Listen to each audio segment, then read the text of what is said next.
Shalom, shalom, chers frères et sœurs en Christ. Bienvenue à la Rhapsodie du jour, la Rhapsodie du mercredi 23 juin 2021.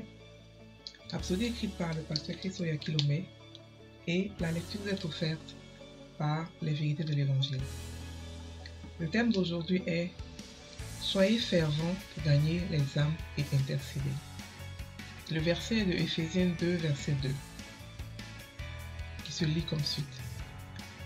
Dans lequel vous marchiez autrefois, selon le train de ce monde, selon le prince de la puissance de l'air, de l'esprit qui agit maintenant dans les fils de la rébellion.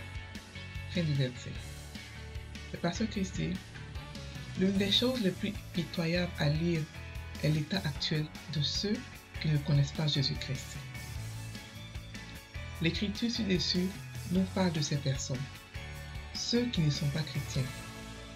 Il dit qu'ils marchent selon le train de ce monde, selon le prince de la puissance de l'air, de l'esprit qui agit maintenant dans les fils de la rébellion. Cela vous aide à comprendre pourquoi ils pensent comme ils le font. Ils sont contrôlés par une autre force. Il dit que le prince de la puissance de l'air est à l'œuvre en nous, les enfants de la désobéissance, ceux qui ont rejeté la vérité. C'est là que nous intervenons. Nous devons briser la puissance de Satan sur de telles personnes et leur apporter la lumière de la parole de Dieu. La Bible dit que vous devez lier l'homme fort avant de piller sa maison. Matthieu 12, verset 29. Si nous voulons amasser une moisson massive d'âmes dans les nations du monde en ces derniers jours, nous devons briser la puissance de l'influence de Satan et ses démons sur les pensées et la vie de ceux qui n'ont pas encore connu le Seigneur. Alors la lumière de son glorieux évangile pourra briller dans leur cœur. Toute personne qui n'est pas née de nouveau, qu'il s'agisse de votre père, oncle, mère, tante, frère, sœur, cousin, neveu, nièce, beau-frère, ami, collègue, voisin, etc., ils sont tous sous le contrôle de la domination de ces méchants princes des ténèbres, jusqu'à ce qu'ils reçoivent l'évangile de Jésus-Christ. 2 Corinthiens 4, verset 3 dit, « Mais si notre évangile est voilé, il est voilé pour ceux qui périssent. » Éphésiens 4, verset 18 dit que leur intelligence est obscurcie. C'est pourquoi vous devez faire quelque chose à ce sujet. C'est votre responsabilité. Soyez plus fervents dans la conquête d'âmes et l'intercession. La moisson est mûre. Dès le jour de la Pentecôte, la Bible nous dit que le Saint-Esprit a été répandu sur tous les hommes, conformément à la prophétie de Joël 2, verset 28. Cela veut dire que désormais, les hommes ont potentiellement la capacité de reconnaître et de recevoir la vérité. Pendant que vous priez, déclarez que la puissance et l'influence de Satan et ses démons sur les gens sont brisés au nom de Jésus et que les hommes et les femmes entendent l'évangile, le perçoivent, le comprennent et le reçoivent pour leur salut en Jésus-Christ. Alléluia. Nous devons le faire avec tout le sérieux qu'il faut.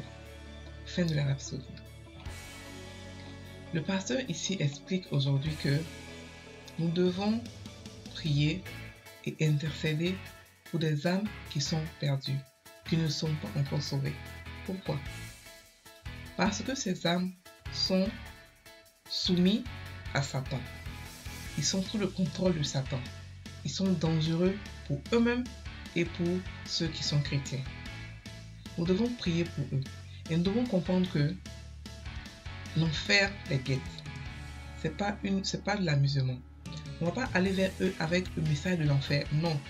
Nous devons être conscients qu'ils risquent l'enfer à tout moment. Non seulement ils risquent l'enfer, mais le diable les utilise. Nous devons prier pour eux de manière fervente. Et comment prier pour eux? Lorsque nous prions pour eux, nous devons briser l'esprit qui les tient en captivité pour ne pas qu'ils acceptent Jésus. Parce que la plupart du temps, c'est un esprit qui les tient en captivité. L'esprit d'incrédulité ou de plusieurs choses qui les tient en captivité. Et comme Jésus a dit, que pour pouvoir prendre la maison d'un homme fort, il faut d'abord le lier. Donc, nous pouvons lier Satan sur la vie de telle personne pour pouvoir l'emmener à Dieu. C'est notre droit, c'est notre devoir en tant que chrétien. Notre droit parce que nous avons la vérité et nous avons le nom de Jésus qui est plus puissant que n'importe quel autre nom, qui peut briser l'emprise de Satan sur n'importe qui. Donc en tant que chrétien, nous devons avoir des temps d'intercession pour nos familles, pour nos proches surtout qui sont en Christ. Nous sommes la lumière qui est dans notre milieu. Nous apportons la lumière partout où nous sommes, dans notre famille, dans nos quartiers, partout. Et nous devons prier pour les gens de manière fervente. Nous sommes des sacrificateurs. C'est notre rôle. C'est notre rôle. Et des sacrificateurs qui envoient des sacrifices de bonne odeur à Christ, qui sont les âmes. Les prières que nous adressons à Dieu pour les âmes bien précises. La Bible dit que celui qui est le sage arrache les âmes. Nous devons être sages et commencer à arracher les âmes à Satan. Des millions de personnes meurent aujourd'hui. Des millions de personnes vont en enfer. Ce n'est pas normal. Nous devons travailler. Parce que la puissance qui est en nous est plus grande que celui qui est dans ce monde. Nous devons travailler 4 fois, 2 fois plus que ce qui se passe dans le monde des ténèbres. Nous devons prier de manière fervente pour nos amis, notre famille, notre environnement. Et même au-delà de ça, nos présidents, nos gouverneurs, nos maires, nous devons prier pour eux de manière fervente afin que l'emprise du diable puisse quitter sur eux. Parce que n'oublions pas que lorsqu'ils sont contrôlés par le diable, n'importe quoi peut arriver.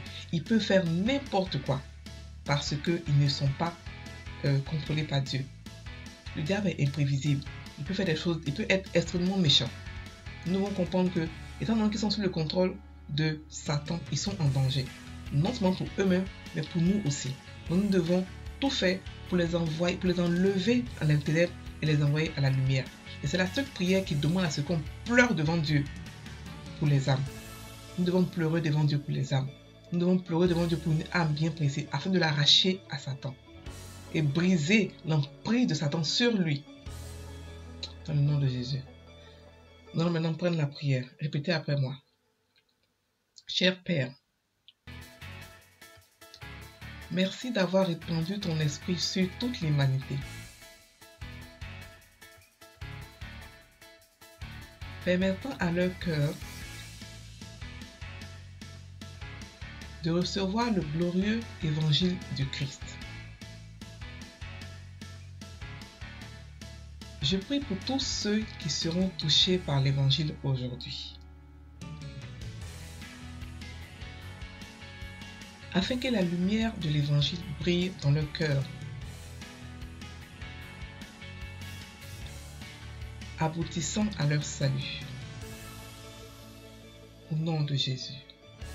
Amen. Frères et sœurs en Christ, soyez bénis, passez une excellente journée.